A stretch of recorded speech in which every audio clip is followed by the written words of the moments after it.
There's no question we can use help when it comes to curing cancer. We need all the strategies that we can, both from the mainstream of medicine as well as from complementary and alternative medicine. And once in a while something comes along that offers great promise, and I want to tell you about that today. It's an herb, a Chinese herb called artemisinin. And it's been around for thousands of years, and it's been rediscovered in the last 30 or 40 years and brought back into clinical practice. It's used for malaria, and it's used for the treatment of cancer. In fact, there is a drug that's out that's approved by the FDA for its use in the treatment of malaria. It happens to be something that's safe, that's a chemotherapy. It's easy to use because it's just in pill form, taken a couple times a day. It's inexpensive, and it works on all cancers. What more could you ask for? And yet, it hasn't found its way into the mainstream. And largely because we don't have a lot of communication between the mainstream oncologists and from people who practice complementary and alternative medicine. And as we all know, that needs to be improved. That situation needs to become one that's more collaborative. And of course, we need to legalize it as well. Legalize that we do things besides chemotherapy, radiation, and surgery in the practice of medicine as we're treating cancer, because in the state of California, as in some others, it's a felony to try anything except for surgery, chemotherapy, and radiation. Fortunately, California Citizens for Health is doing some group now under the direction of Frank Cooney to make a difference, to make a change, so that we can repeal that law and be able to begin to do more integrative practice. Let's look a little bit about what artemisinin does. It's a very interesting drug that works and takes advantage of the fact that cancer cells and infected cells accumulate iron. So they have an affinity for it, and actually tends to make bacteria and also makes cancer cells grow. So when they sequester this iron, they have more of it than other tissues do, other normal tissues. So when you look at, say, a leukemia cell, you may have like 1,000 times more iron in it, or a breast cancer cell may have 15 times more iron in it than other cells that are like themselves but not cancerous. And what happens in the case of artemisinin is that when it comes into the body, it's sequestered and it comes into the cell.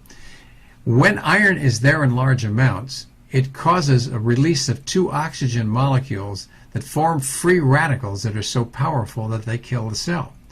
This doesn't happen in normal cells.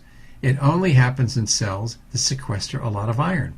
So all of a sudden we have a treatment here that has a remarkable potential, at least in theory, to doing some big things to be able to kill cancer cells without toxicity to the person who's taking it. That's a revolutionary change that we should be looking at. We need studies sponsored by the National Institutes of Health that can look at that, and I'm hoping that sometime that will happen soon. In the in vitro studies, which means in the test tube studies that have been done that look at the effect of artemisinin on cancer cells, what they have found is that it's pretty effective in killing those cells. In fact, with breast cancer cells, about 28% of the cells are gone within about 16 hours that they're cancerous.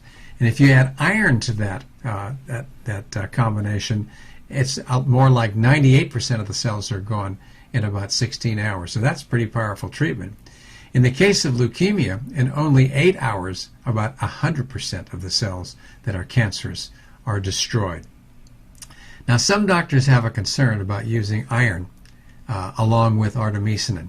And the reason for that is because what we don't want to do is cause those reactions to occur in normal cells.